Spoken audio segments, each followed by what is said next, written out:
We're very lucky in this state, if I can say, in the state of Queensland. We've recently had a publication published led by a number of Queensland researchers. The first author is Linda Spellman, who's a local Brisbane dermatologist, with a number of local radiation oncologists. That study looked at 106 treatment areas where field radiotherapy has been utilised. So field radiotherapy has really been an emerging necessity in our community.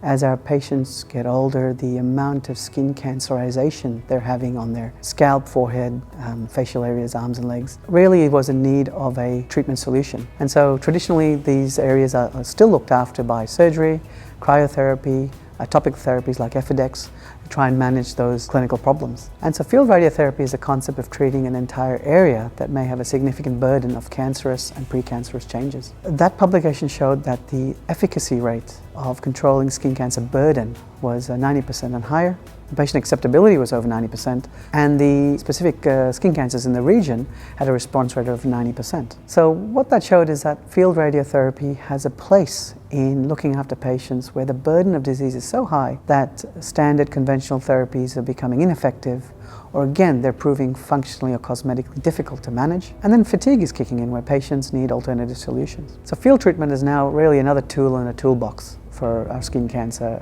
care pathways.